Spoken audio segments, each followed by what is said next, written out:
आज मैं आपको एक कहानी सुनाऊंगा जिस पर शायद आप यकीन नहीं करोगे।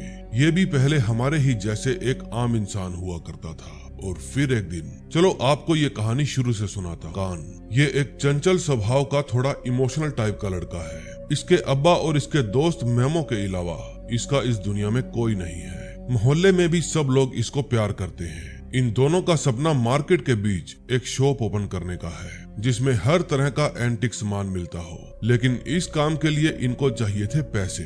इनका सपना उस दुकान से पैसे कमाकर ऐसी ही बड़ी बड़ी बिल्डिंग खरीदने का है। फिर ये अपने अब्बू की शॉप पर जाने लगता है जो कि एक पुराने बाजार में पड़ती है। वहाँ कभी कभी ही कोई कस्टमर पहुँच पाता है। इसके अब्बू के पुराने और एंटिक सामान की शॉप थी। तभी उनकी शॉप के बाहर बैठी एक ज्योतिष बताती है कि तुम कोई दुकान करने के लिए नहीं बल्कि बहुत बड़ा काम करने के लिए पैदा हुए हो। लेकिन हकान ये बात मजाक में डाल देता है। फिर वो अपने अब्बू के पास जाता है और कहता है कि मैंने नई दुकान के लिए बहुत ही शानदार जगह देखी है, बस कुछ महीने के किराए का इंतजाम हो जाए तो मैं धंधा बहुत ही मस्त जमा लूंगा। फिर उसके अब्बू हर बार की तरह इस बार भी मना कर देते हैं क्योंकि अब्बू हकान और मेमो को निकम्मा समझते थे। वो कहते हैं ये बाजार 600 साल पुराना है, मैं इसे छोड़कर कहीं नहीं जाऊंगा। फिर जब वो अपने क्लाइंट के सामान की डिलीवरी देने जाता है तो वहाँ एक चोर को पकड़ता है और उसे चोरी ना करने के लिए समझाता है। तभी वहाँ एक आदमी आता है जो बच्चों से चोरी करवाया करता था। वो कहता है, सुन बे, आइंदा मेरे काम में टांग अड़ाई तो तेरी खैर नहीं, चल फूट ले यहाँ से। अगले सीन में हम द फैजल नाम की एक कंपनी को देखते हैं। तभी वहाँ उस बिल्डिंग के मालिक मिस्टर फैजल आते हैं। फिर उनकी असिस्टेंट लैला उनको बताती है कि आज आपकी प्रेस कॉन्फ्रेंस है। फिर मिस्टर फैजल प्रेस कॉन्फ्रेंस में जाते हैं और बताते हैं कि आज से 1500 साल पुरानी बिल्डिंग का टेंडर मुझे ही मिलने वाला है। तभी वहाँ उनका कॉम्पिटिटर आता है और कहता है ये तुम्हारा ख्वाब है क्योंकि टेंडर तो मुझे ही मिलेगा। फिर फैजल अपने बॉडीगार्ड मजहर को इशारा करता है और वहाँ से चला जाता है। दूसरी तरफ हकान उसी बिल्डिंग के अंदर एक फॉरेनर को कालीन डिलीवर करने जाता है। वापिस आते समय वो एक लंबी लाइन देखता है। फिर पूछने पर उसको पता चलता है कि ये सब नौकरी के इंटरव्यू के लिए आए हैं। फिर वो भी फॉर्म भर के इंटरव्यू देने पहुंच जाता है। उनका इंटरव्यू लैला ले रही थी। हकान ने लिखा था कि मैं यहाँ जॉब करके पैसा कमाना चाहता हूँ और फिर एक एंटिक शॉप खोलना चाहता हूँ। लैला पूछती है ऐसा फॉर्म कौन फिल करता है। हकान कहता है जो सच है मैंने वही लिखा है। फिर लैला उसको रिजेक्ट कर देती है। हकान बताता है दरअसल मेरा एक दोस्त है, हम दोनों मिलकर एक एंटिक शॉप खोलना चाहते हैं। फिर वहाँ से ही हमें और तरक्की करनी है, बस इसीलिए मुझे ये जॉब चाहिए थी, चाहे पार्ट टाइम या नाइट ड्यूटी ही सही। लेकिन कोई डिग्री ना होने के कारण या फॉरेन लैंग्वेज ना आने के कारण लैला हकान को मना कर देती है। तभी जब वो उस बिल्डिंग से नीचे उतर रहा था तो उसकी नजर वहाँ पर काम कर रहे एक वर्कर पर जाती है। फिर वो भांप लेता है यहाँ कोई हादसा होने वाला है। फिर वो जल्दी से वहाँ जाकर एक लड़की की जान बचाता है। सब लोग इसके काम पर तालियां बजाते हैं। इस बिल्डिंग के मालिक भी इसे ऐसा करते हुए देख लेते हैं। फिर जब शाम को वो अपने अब्बू के पास बैठा था तब वहाँ एक लेडी आती है। वो उनको एक टेक्सचर दिखाती है और कहती है मैं ऐसी ही एक कमीज ढूंढ रही हूँ। हकान के अब्बू कहते हैं बदकिस्मती से ये हमारे पास नहीं है। हकान कहता है बाबा ऐसी चीज शायद मैंने कहीं देखी है, लेकिन उसके अब्बू टाल देते हैं। वो औरत उस कमीज के लिए मुंह मांगी कीमत देने को तैयार थी। फिर वो अपना कार्ड देकर वहाँ से चली जाती है। हकान कहता है बाबा ये कमीज मैंने अपनी ही दुकान में देखी थी, मैं अभी लेकर आता हूँ। लेकिन उसके अब्बू मना कर देते हैं। फिर वो मायूस होकर वहाँ से चला जाता है। उसके जाने के बाद उसके अब्बू किसी को फोन करते हैं और कहते हैं अब उसे सब कुछ बताने का वक्त आ गया है। फिर शाम को मेमो अपना सारा सामान लेकर वहाँ आ जाता है और कहता है मालिक ने घर से निकाल दिया। हकान कहता है सुबह मैं किराया टेबल पर रख कर आया था। उसके अब्बू कहते हैं ये उन पैसों का जुआ खेल गया होगा। फिर हकान मेमो को डांटता है और हकान के अब्बू उन दोनों को डांटते हैं। हकान गुस्सा होकर वहाँ से चला जाता है। फिर रात को मजहर अपने बॉस फैजल के कंप्यूटर को रास्ते से हटा देता है क्योंकि ये उसके बॉस का ऑर्डर था। दूसरी तरफ मेमो और हकान एक बार में बैठे हुए थे। मेमो अपने नाराज दोस्त को मना रहा था। वो कहता है आज के बाद मैं कभी ऐसा नहीं करूंगा। फिर ड्रिंक के पैसे देते समय उसे अपनी पॉकेट में वही कार्ड मिलता है जो कमीज लेने आई औरत देकर गई थी। फिर वो मेमो को कहता है चल मेरे साथ, किस्मत बदलने चलते हैं। फिर वो चोरी छिपे अपनी ही शॉप में चोरी करने जाते हैं। हकान उस कमीज को ढूंढ लेता है और कहता है ये रही किस्मत। फिर वो उस कमीज को लेकर एक मार्केट में जाते हैं और वहां जाकर सुजैन नाम की उस औरत से मिलते हैं। फिर सुजैन उस कमीज को चेक करती है और कहती है मैं इसके लिए तुम्हें 10 लाख रुपए दे सकती हूँ। तभी वहां पर हकान के अब्बू आ जाते हैं और अपने बेटे को इस हरकत के लिए डांटने लगते हैं। वो औरत उनको मुंह मांगी कीमत ऑफर करती है, लेकिन तभी वहां एक गुंडा आता है और वहां पर अंधाधुंध फायरिंग शुरू कर देता है। उस औरत के साथ आया हुआ बॉडीगार्ड उस गुंडे को मार गिराता है। उस शूट आउट में कई लोग मारे जाते हैं। फिर हकान अपने अब्बू को लेकर वहां से भाग जाता है क्योंकि उनको एक गोली लगी थी। फिर उसके अब्बू उसे हॉस्पिटल ले जाने की बजाय अपने एक दोस्त की फार्मेसी पर ले चलने के लिए कहते हैं और कहते हैं मैं हमेशा सोचता रहा कि मेरे पास सच बताने के लिए काफी समय है, लेकिन आज मेरे पास समय ही नहीं बचा। दूसरी तरफ फैजल लैला को बुलाता है और अपनी बिल्डिंग की सीसीटीवी फुटेज दिखाकर उसको कहता है कि इस लड़के को काम पर रखो। लैला कहती है इसके पास कोई डिग्री नहीं है। फैजल कहता है वो तो मेरे पास भी नहीं है, मैं इस लड़के को सिक्योरिटी में नौकरी देना चाहता हूँ। फिर वो अपने बॉडीगार्ड मजहर के बारे में पूछता है कि वो कहाँ है। मजहर उस समय सुजैन से बात कर रहा था और कहता है तुम्हारा जिंदा बचना खुशखबरी नहीं है, बल्कि उस कमीज का मेरे हाथ में होना खुशखबरी होता। इतने में हकान अपने बाबा को लेकर उस फार्मेसी में पहुंच जाता है। उस फार्मेसी का मालिक एक कैमल नाम का बंदा था जो अपनी बेटी जैनब के साथ बैठा था। वो उसके अब्बू को लेकर अंदर चला जाता है और जैनब हकान को संभालती है। फिर जब हकान अंदर जाने लगता है तो उसे वहां कुछ भी नहीं मिलता। फिर वो जैनब के पास जाता है जो कि उस समय शॉप को क्लोज कर रही थी। हकान पूछता है मेरे बाबा को कहाँ ले गए। जैनब कहती है मैं तुम्हें सब कुछ समझाती हूँ। फिर हकान पुलिस को कॉल करने लगता है, लेकिन जैनब उसको 2 फटके मारकर बेहोश कर देती है। अगले सीन में हम देखते हैं कुछ लोगों ने मेमो को बांध रखा था और वो उसे टॉर्चर कर रहे थे। वे लोग करप्ट पुलिस वाले थे। मेमो बताता है मैं उन लोगों के बारे में कुछ नहीं जानता, मैं तो बस आराम से अपनी टेबल पर बैठा हुआ था। तभी अचानक वहां पर गोलियां चलने लगी और मैं वहां से भाग गया। लेकिन उन आदमियों को उसकी बात पर भरोसा नहीं था, इसलिए वे उसे टॉर्चर करते हैं। दूसरी तरफ जैनब हकान को होश में लाती है और कहती है चलो तुम्हारे बाबा से मिलाकर लाती हूँ। फिर वो उसे अंदर बने एक बाथरूम में ले जाती है और दीवार पर तस्वीर के पीछे बने एक बटन को दबाती है। बटन दबाते ही वो दीवार घूम जाती है और वो एक बड़ी सी जगह में पहुंच जाते हैं। जैनब कहती है वो रहे तुम्हारे बाबा। फिर हकान अपने बाबा के पास जाता है। डॉक्टर साहब बताते हैं कि इनके पास समय बहुत कम बचा है। हकान कहता है तो इनको हॉस्पिटल क्यों नहीं लेकर जाते।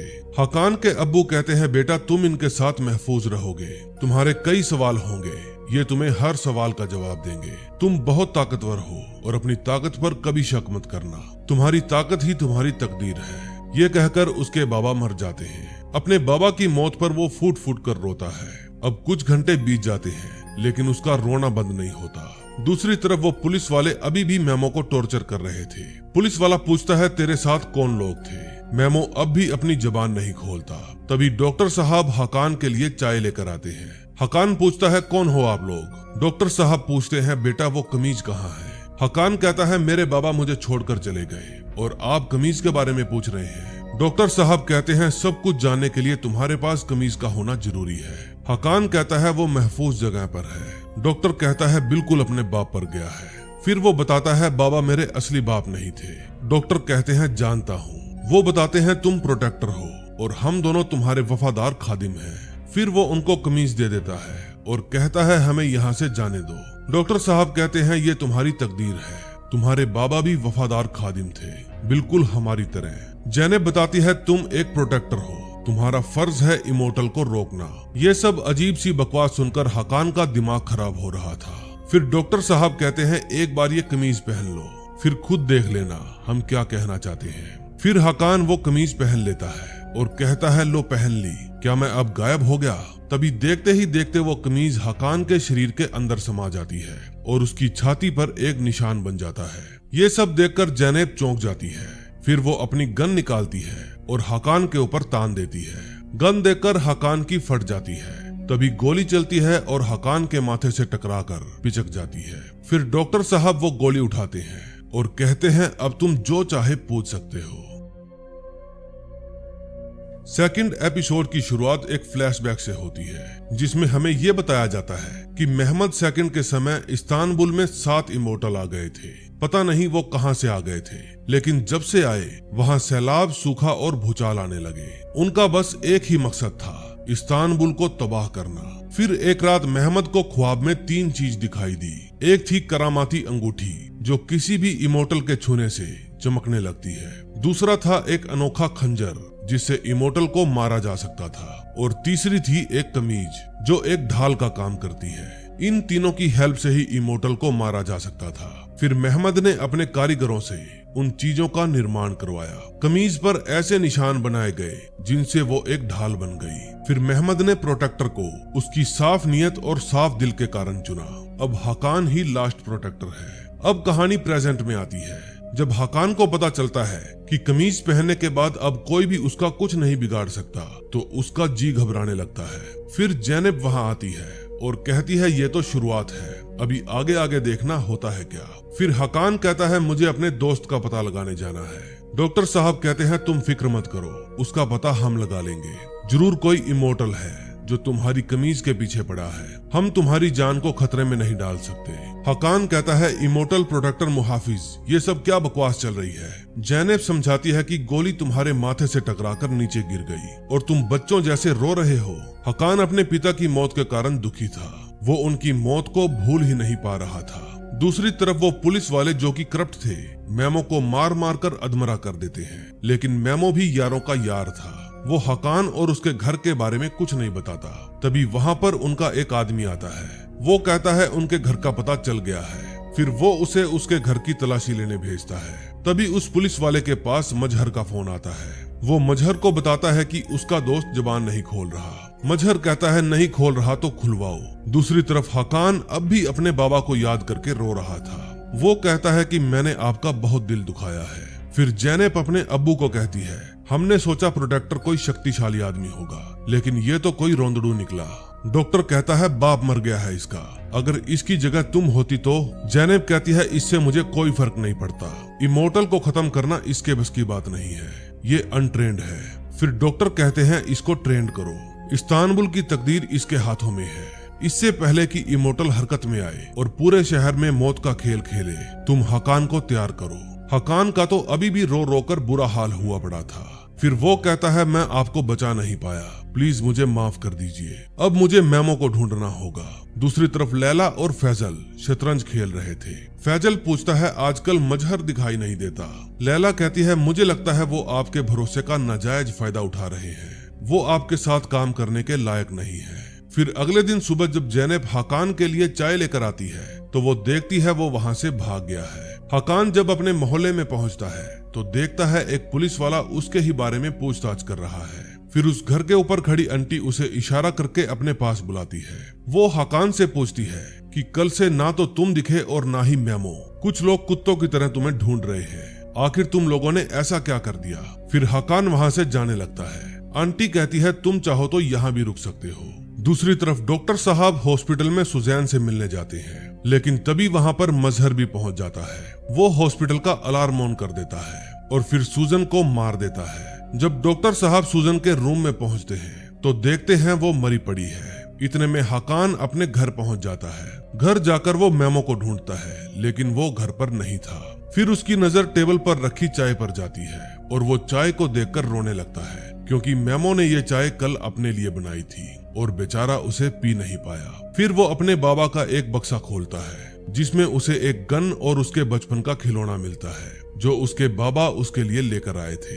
वो उस खिलौने को देखकर इमोशनल हो जाता है, क्योंकि उसके बाबा ने वो खिलौना अब तक संभाल कर रखा हुआ था। इस बक्से में उसे एक फोटो भी मिलती है जिसमें उसके बाबा, डॉक्टर साहब और उन दोनों के साथ एक आदमी और खड़ा था। दूसरी तरफ वो आदमी आकर बताता है कि मुझे मेमो के घर से उसका फोन मिला है। फिर उसके फोन से हकान के मोबाइल पर एक मैसेज आता है। फिर हकान मेमो के पास कॉल करता है, लेकिन फोन स्विच ऑफ बता रहा था। इतने में जैनब भी वहां आ जाती है। फिर वो जैनब पर गन तान कर कहता है तुम यहाँ क्या करने आई हो, लेकिन जैनब उसके हाथ से गन छीन लेती है और कहती है पहले इसे चलाने की ट्रेनिंग ले लो। फिर वो कहती है कि अब्बा तुम्हारा इंतजार कर रहे हैं। हकान कहता है मुझे मेमो को ढूंढना है, मेरे पास अभी उसका मैसेज आया है, उसने मुझे मिलने के लिए बुलाया है। जैनब कहती है तुम उसे यहाँ क्यों नहीं बुला लेते। हकान कहता है तुम मेरी वफादार खादिम हो ना, तो कहना मानो मेरा। जैनब कहती है मैं तुम्हारे साथ चलूंगी, लेकिन पहले हमें इस घर से तुम्हारे सबूत मिटाने होंगे। फिर वो हकान को वही कमीज देती है और कहती है पहन लो इसे। फिर जब वे दोनों मेमो के बताए हुए एड्रेस पर जा रहे थे तो हकान के पास लैला का फोन आता है। वो कहती है हम तुम्हें सिक्योरिटी डिपार्टमेंट में नौकरी देना चाहते हैं। हकान कहता है आपके इस ऑफर के लिए बहुत बहुत शुक्रिया, लेकिन अब मुझे नौकरी नहीं चाहिए। लैला कहती है ये तो तुम्हारा ख्वाब था ना। हकान कहता है अक्सर ख्वाब टूट जाते हैं। फिर वो बताई गई लोकेशन पर पहुंचकर मेमो को ढूंढते हैं। तभी हकान की नजर मेमो पर पड़ जाती है। फिर जैनब के रोकते रोकते वो भागकर उसके पास चला जाता है। जब वो मेमो के पास पहुंचता है तो देखता है मेमो ऑलरेडी मर चुका है। तभी एक स्नाइपर लगातार हकान के ऊपर शूट करता है। फिर जैनब उसे भगा कर ले जाती है। उस स्नाइपर को विश्वास ही नहीं होता कि इतनी गोलियां लगने के बावजूद वो मरा नहीं। फिर जैनब हकान को भगाकर एक सुनसान सी जगह पर ले जाती है। हकान फिर से फूट फूट कर रोने लगता है, क्योंकि अब उसने अपने जान से प्यारे दोस्त को भी खो दिया था। इसका इस दुनिया में इन दोनों के अलावा कोई नहीं था और अब वे दोनों ही उसे छोड़कर चले गए थे। फिर जैनब उसे चुप कराती है और वहां से ले जाती है। तभी स्नाइपर वहां पर जाकर उस गोली को उठाता है जो उसने हकान पर चलाई थी। गोली एकदम पिचक गई थी। फिर रात को घर पर पहुंचकर जैनब अपने अब्बा को आज की सारी बात बताती है। फिर उसके अब्बा बताते हैं कि मैं भी आज हॉस्पिटल गया था, लेकिन सुजैन को पहले ही किसी ने मार दिया। फिर वो कहते हैं कि अब बड़ी तबाही होने वाली है, हमें इसके लिए तैयार रहना चाहिए। जैनब कहती है मैं तैयार हूँ, लेकिन हमारा हीरो तैयार नहीं है। तभी हकान डॉक्टर को वो फोटो दिखाकर पूछता है ये तीसरा आदमी कौन है। डॉक्टर बताते हैं कि ये फोटो हमने 1989 में ली थी। मेरे और तुम्हारे बाबा के साथ जो तीसरा आदमी है उसका नाम मुराद है। वो तुमसे पहले प्रोटेक्टर था, यानी तुम्हारा असली बाबा। हकान को उनकी बात पर विश्वास नहीं था। फिर वो पूछता है कि मेरे बाबा ने मुझसे सच क्यों छुपाया, मैं इनको पहली बार देख रहा हूँ। डॉक्टर कहते हैं यही मुनासिब था बेटा। हकान कहता है अगर बाबा मुझे ये सारी बात पहले बता देते तो आज मुझे यूं अकेला नहीं रहना पड़ता।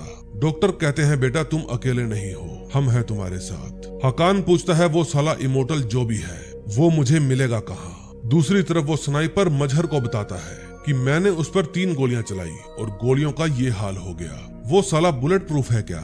मुझे ये बताओ कौन है वो और हम उसके पीछे क्यों पड़े हैं? मजहर पूछता है क्या वो अकेला था? स्नाइपर बताता है नहीं, उसके साथ एक लड़की थी, उसने एक हुडी पहन रखी थी, इसलिए मैं उसका चेहरा नहीं देख पाया।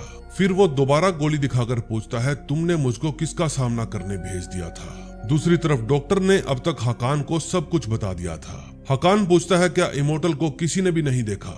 डॉक्टर कहते हैं आखिरी बार तुम्हारे अब्बू ने देखा था। हकान कहता है शायद वो मर गया होगा। जैनब कहती है इमोर्टल कभी नहीं मरते।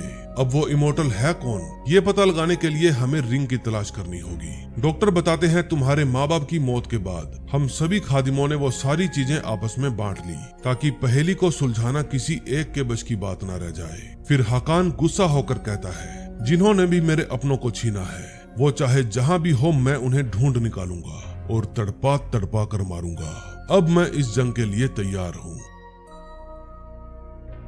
3rd एपिसोड में हम देखते हैं हकान की ट्रेनिंग शुरू हो जाती है। जैनब उसे नए नए दाव पे सिखाने की कोशिश करती है, लेकिन हकान कहता है तुम मुझे कम मत समझना, मैंने भी बहुत से लोगों को पीटा है। तभी वहाँ डॉक्टर साहब आ जाते हैं। जैनब कहती है मुझे यूनिवर्सिटी में जाना है, कुछ काम है। दूसरी तरफ मिस्टर फैजल लैला से पूछते हैं क्या तुमने उस लड़के से बात की? वो कहती है कि उसकी कुछ फैमिली प्रॉब्लम चल रही है, मैं खुद कल उससे मिलने जाऊंगी। फिर वो कहती है कि मैंने उससे भी बेहतर लोगों की लिस्ट बनाई है। फैजल कहता है कि मैं गुंडे जैसी शक्लें देख देख कर थक गया हूँ, अब मुझे उस लड़के जैसे स्मार्ट बंदे चाहिए। अगले सीन में हम देखते हैं जैनब यूनिवर्सिटी के बहाने अपने बॉयफ्रेंड से मिलने आई थी जो कि यूनिवर्सिटी में एक प्रोफेसर था। फिर वहां से जाने से पहले वो उसे कह देती है कि आज से हम दोनों के रास्ते अलग अलग हैं, क्योंकि मुझे अपनी लाइफ में और भी बहुत से काम करने हैं। दूसरी तरफ स्नाइपर फिर से मजहर से मिलने जाता है। वो उसे बताता है कि उस दिन वो मैसेज जिसके पास डिलीवर हुआ था वो ये बंदा है,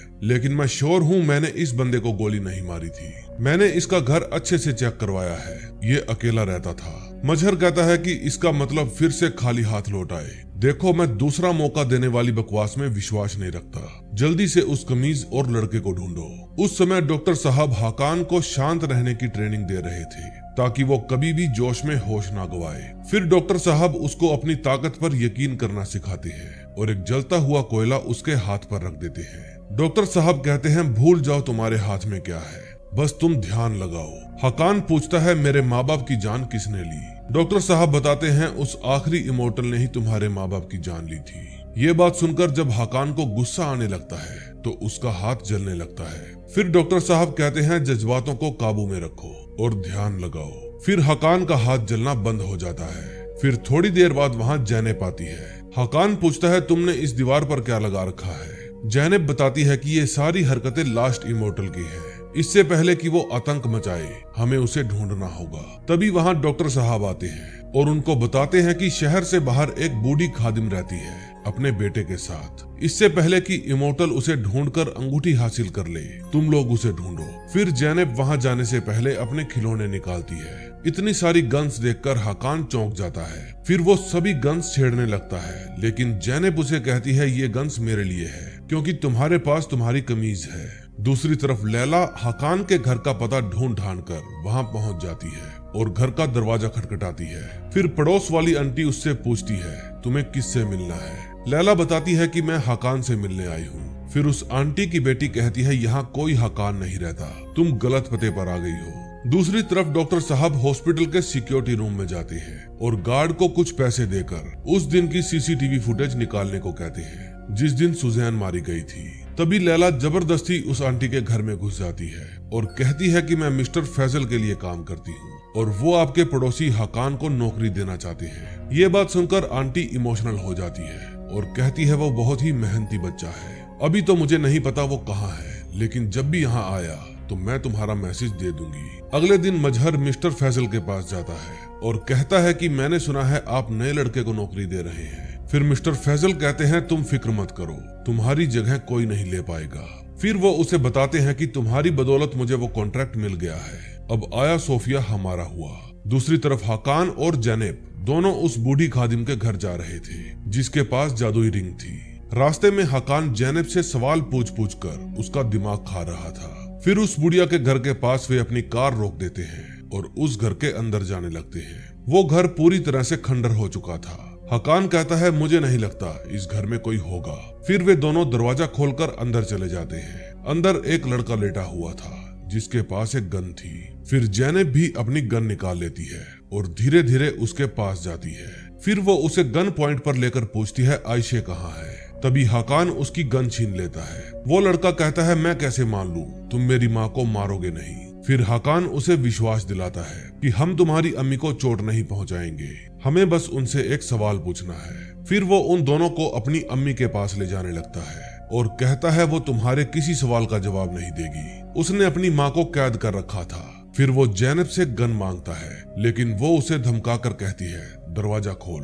उस जगह पर बहुत ही बदबू आ रही थी क्योंकि वो औरत अपना हगना मूतना वहीं पर किया करती थी। वो लड़का बताता है कि 7 साल पहले कुछ लोग एक नगीने की तलाश में हमारे घर में घुस आए थे, तभी से अम्मी की ऐसी हालत हो गई है। फिर वो लड़का कहता है आप जो भी पूछना चाहते हो पूछ लो, मैं चाय लेने जा रहा हूँ। फिर दूसरे रूम में जाकर वो किसी को फोन करता है और कहता है कि मैंने उस रूम की रिकॉर्डिंग ऑन कर दी है, देखते हैं वो अंगूठी की बात करते हैं या फिर कोई और। उस लड़के ने उस रूम के अंदर हिडन कैमरे लगा रखे थे। तभी जैनब उस औरत को बताती है कि मैं डॉक्टर की बेटी हूँ, वफादार खादिम की। हकान कहता है मैं मुराद का बेटा हूँ। फिर वो उस औरत को अपनी छाती पर बना निशान दिखाता है। उस निशान को देखते ही वो औरत अपने मुंह में से अंगूठी निकाल देती है, लेकिन उस अंगूठी में नगीना नहीं था। फिर वो कहती है कि वो मेरा बेटा नहीं है, तुम लोग खतरे में हो। तभी वो लड़का गन लेकर वहां आ जाता है, लेकिन जैनब चुपके से उसको ही गन पॉइंट पर ले लेती है। फिर हकान उसे पकड़ लेता है और पूछता है कौन है तू? वो लड़का बताता है कि मेरे उस्ताद आ रहे हैं, तुम खुद ही उनसे पूछ लेना। तभी वो लेडी गन उठाती है और उस लड़के को शूट कर देती है। फिर वो कहती है कि जल्दी से यहाँ से भागो और जाते वक्त दूसरे रूम में से फोन और रिकॉर्डिंग डिवाइस बर्बाद करते जाना। फिर जैनब लैपटॉप को तोड़ने लग जाती है। इतने में वहाँ गुंडों की कार आ जाती है। वो लेडी कहती है तुम लोग जल्दी से जाओ, मैं यहीं रहूंगी क्योंकि तुम्हारे लिए अपनी जान देना फक्र की बात होगी। फिर वो अंगूठी देकर कहती है इसका नगीना सिनान के पास है। हकान सुन हो जाता है। फिर जैनब उसके कान पर एक थप्पड़ देती है और कहती है जल्दी से कूदो। इतने में उस घर के अंदर शूट आउट होने लगता है। फिर जैनब भागते समय गुंडों की गाड़ी को पंचर कर देती है ताकि वो उनका पीछा ना कर पाए। रास्ते में जैनब हाकान से पूछती है, तुम्हारा दिल तो नहीं घबरा रहा? उल्टी आए तो बता देना। वो पूछता है, सिनान कौन है? जैनब कहती है, मैं खुद नहीं जानती। फिर वो वहाँ से लाया हुआ फोन मांगता है और लास्ट नंबर पर कॉल करने लगता है, लेकिन जैनब वो फोन छीनकर बाहर फेंक देती है और कहती है कि इससे वो हमारी लोकेशन का पता लगा सकते हैं। तभी हकान के फोन पर लैला का फोन आता है और वो कहती है कि मैं कब से तुम्हारा फोन ट्राई कर रही थी, प्लीज मेरे लिए परेशानी मत खड़ी करो। अगर तुम्हें मना करना ही है तो सीधा मेरे बॉस को मना करो। हकान कहता है, फोन दो उसको। लैला कहती है, फोन पर नहीं, यहाँ आकर बात करो। दूसरी तरफ डॉक्टर साहब उस सीसीटीवी फुटेज में से ये पता लगाने की कोशिश कर रहे थे कि सुजैन को आखिर मारा किसने था।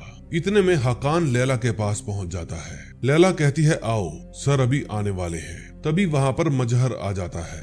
फिर लैला उन दोनों की आपस में इंट्रोडक्शन करवाती है और बताती है कि ये 2 बार हमारे ऑफर को रिजेक्ट कर चुका है। मजहर उसकी वजह पूछता है, लेकिन तभी मजहर के पास उसके आदमियों का फोन आ जाता है। वे बताते हैं कि वो लड़का और लड़की अंगूठी लेकर भाग गए हैं। हमें यहाँ पर एक टूटा हुआ लैपटॉप मिला है। मजहर कहता है कि वो लैपटॉप लेकर यहाँ आ जाओ। फिर मजहर वहाँ से जाने लगता है। तभी हकान कहता है, सर अगर आपका ऑफर अभी भी वैलिड है तो मैं ये जॉब करना चाहता हूँ। फिर मजहर उसकी तरफ अपना हाथ बढ़ाकर कहता है, welcome to my group. 4th episode में हम देखते हैं डॉक्टर अपनी बेटी जैनब को बताता है कि जो आदमी सुजैन को मारने आया था वही लास्ट इमोर्टल है। तभी वहां पर हकान आता है। डॉक्टर साहब बताते हैं कि इस बंदे ने सुजैन की जान ली थी, शायद यही इमोर्टल है। हकान कहता है, इस आदमी का नाम मजहर है, ये फैजल का प्राइवेट सिक्योरिटी चीफ है, मैं आज ही इससे मिला हूँ। अब हम साथ में ही काम करने वाले हैं। फिर हकान और जैनब फिर से फाइट की प्रैक्टिस करते हैं। तभी वहाँ पर डॉक्टर साहब आते हैं और पूछते हैं कैसा चल रहा है। जैनब बताती है कि इसमें हिम्मत और ताकत तो बहुत है, लेकिन दाव पेच नहीं आते। हकान कहता है, ये तो बस मुझे पीट कर अपनी भड़ास निकालना चाहती है, आप बस वो खंजर ढूंढ कर मुझे दो, मैं आसानी से उसे मार दूंगा। ये सब मेरे बाएं हाथ का खेल है। डॉक्टर कहते हैं, ये कोई खेल नहीं है। प्रोटेक्टर और इमोर्टल किसी चुंबक की तरह एक दूसरे की तरफ खींचे चले आते हैं। तुम्हारे साथ भी बिल्कुल ऐसा ही हुआ है। फिर वो बताते हैं कि आयशे ने जो नाम बताया था उसका पता चल गया है, लेकिन वो आदमी मर चुका है। उसकी मौत 1588 में हुई थी। जैनब कहती है, मैं समझ गई, सिनान सिर्फ एक कोड है, हमें तलाश करनी होगी मीमार सिनान की। फिर डॉक्टर साहब अपनी किताबें फरोलते हैं और बताते हैं कि वफादार खादिमों ने उस नगीने को मीमार सिनान के बनाए हुए तहखाने में छुपाया होगा। हकान कहता है, हमें उसे ढूंढना ही क्यों है, हमें पता तो है मजहर ही इमोर्टल है। मीमार सिनान ने 100 से ज्यादा इमारतें बनाई थी, वो नगीना कहीं भी हो सकता है। डॉक्टर कहते हैं कि हमें वो नगीना ढूंढना जरूरी है, उसी से इमोर्टल की पहचान हो सकती है। जैनब कहती है कि मैं अपने प्रोफेसर की हेल्प लेती हूँ, शायद उन्हें कोई जानकारी हो। हकान कहता है, मैं भी तुम्हारे साथ चलूंगा, मुझे भी रास्ते में कुछ काम है। फिर वो अपने लिए एक बढ़िया सा सूट लेने जाता है और सूट पहनकर जैनब से पूछता है, कैसा लग रहा हूँ? जैनब कहती है, ठीक ठाक ही लग रहे हो। तभी वहाँ पर लैला आ जाती है। वो कहती है कि तुम्हारी गर्लफ्रेंड की चॉइस बहुत अच्छी है। जैनब कहती है, मैं इसकी गर्लफ्रेंड नहीं हूँ, इसके कजन की यूनिवर्सिटी की टीचर हूँ। फिर लैला हकान को कहती है, आज शाम 6 बजे पार्टी प्लेस पर पहुंच जाना, वहाँ सिक्योरिटी क्रू के साथ तुम्हारी मीटिंग है। फिर लैला जैनब को भी इनवाइट करती है, लेकिन वो कहती है, मेरे पास टाइम नहीं है। अगले सीन में हम देखते हैं कमिश्नर साहब स्नाइपर को अपने पास बुलाते हैं। वो उसे कहते हैं कि तुम्हारी कुछ तस्वीरें हमारे हाथ लगी है, अब तुम पुलिस की नौकरी छोड़कर माफिया बनने की प्रैक्टिस कर रहे हो। अपनी राइफल लेकर उस दिन मार्केट में तुम क्या कर रहे थे? तुम्हें बचाते बचाते किसी दिन मैं भी फंस जाऊंगा, इसलिए आज शाम तक तुम्हारा रेजिग्नेशन लेटर मेरे टेबल पर होना चाहिए। दूसरी तरफ हकान और जैनब जब हिस्ट्री टीचर के पास जा रहे थे तो हकान देखता है वही लफंगा जो बच्चों से भीख मंगवाता था, एक बच्चे को टॉर्चर कर रहा था। फिर हकान उसके पास जाता है और उसे रोकता है। तभी वो आदमी गुस्से में हकान के मुंह पर जोरदार पंच मारता है और ऐसा करते ही उसके हाथ की हड्डी टूट जाती है। फिर हकान कहता है, बच्चों पैसे लो और जाओ यहाँ से। फिर वो उस आदमी को कहता है, आइंदा मैंने तुम्हें बच्चों से भीख मंगवाते देखा तो तुम्हारी खैर नहीं। फिर वे हिस्ट्री टीचर के पास जाकर पूछते हैं कि क्या मीमार सिनान ने अपने किसी बिल्डिंग में नगीनों का भी यूज किया है। प्रोफेसर बताता है कि एक बार सुल्तान सुलेमान को किसी ने बेहद कीमती पत्थर दिए थे, लेकिन सुल्तान उससे नाराज थे।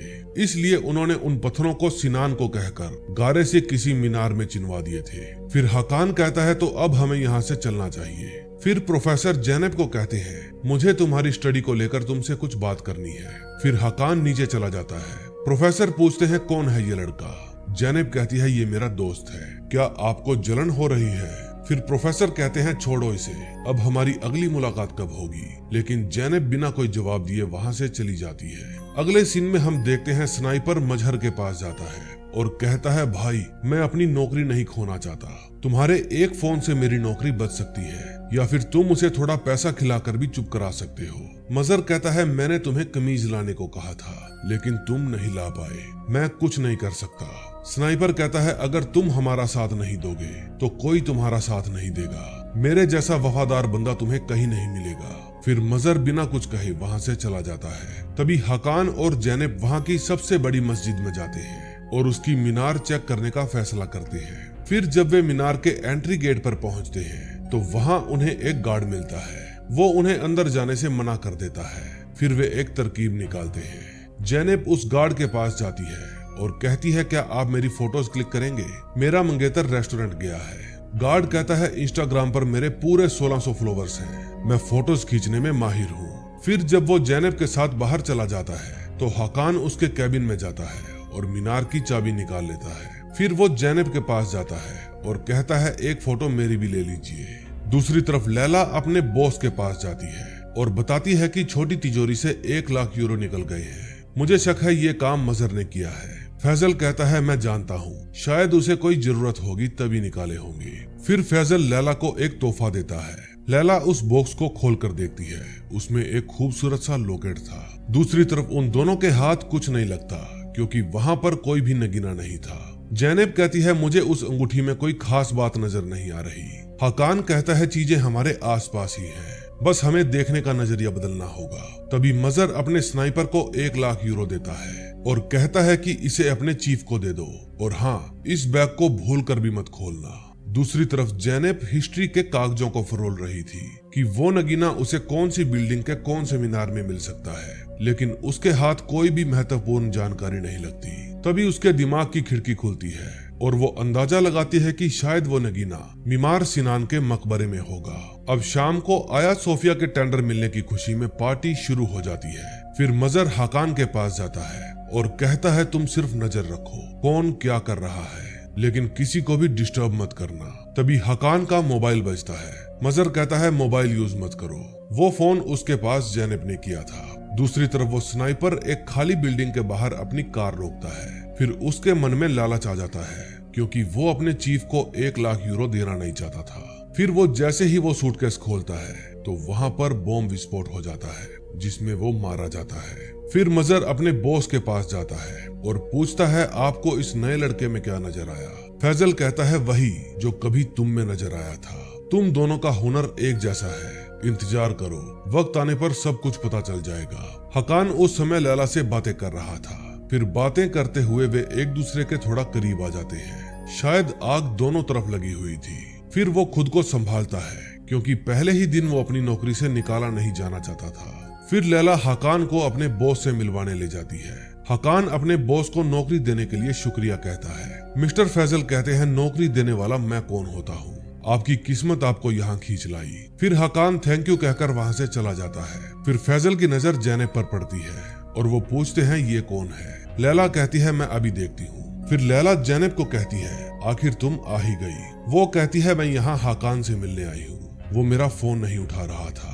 फिर लैला उसे बताती है कि आया सोफिया एक ऐतिहासिक बिल्डिंग है और तुम हिस्ट्री लवर हो, अगर तुम चाहो तो मैं तुम्हारा नाम असिस्टेंट के तौर पर लिस्ट में डाल सकती हूँ। लेकिन जैनब मना कर देती है। उनकी बातें मिस्टर फैजल बड़े ही ध्यान से सुन रहे थे।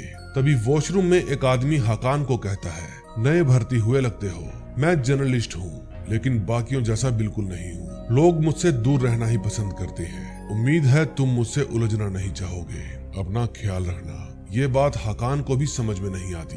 तभी उस पार्टी में एक सहमा हुआ सा लड़का आता है। फिर वो चाकू निकालकर मिस्टर फैजल के ऊपर हमला कर देता है, लेकिन हकान उसे पकड़ लेता है और बाहर ले जाने के लिए कहता है। वो लड़का चिल्लाता है कि ये मेरे बाप का कातिल है। फिर उस लड़के को पकड़कर पुलिस स्टेशन ले जाया जाता है वहाँ भी वो चिल्लाता रहता है, फैजल एक कातिल है। वो जर्नलिस्ट जो हकान को वॉशरूम में मिला था, वो बड़े ध्यान से इस वाकया को देख रहा था। फिर कुछ पुलिस वाले हकान से भी पूछताछ करते हैं। तभी जैनब उसके पास आती है और बताती है कि नगीने का पता चल गया है, पापा का मैसेज आया है, वो हमारा फार्मेसी में इंतजार कर रहे हैं। तभी वहाँ पर लैला आ जाती है।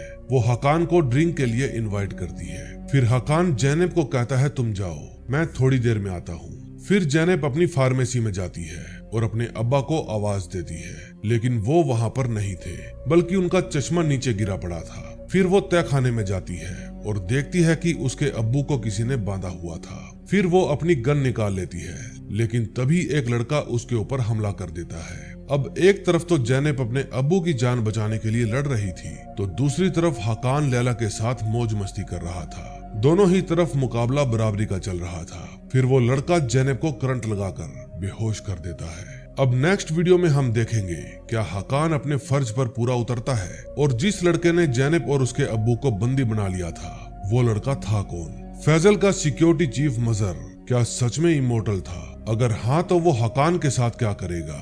ये सब राज नेक्स्ट वीडियो में खुलेंगे। इसलिए अगर अब तक आपने हमारा चैनल सब्सक्राइब नहीं किया तो प्लीज कर लें और बेल आइकन दबाना मत भूलना, ताकि जैसे ही नेक्स्ट वीडियो आए आपको पता चल जाए। मिलते हैं नए दिन नई वीडियो के साथ।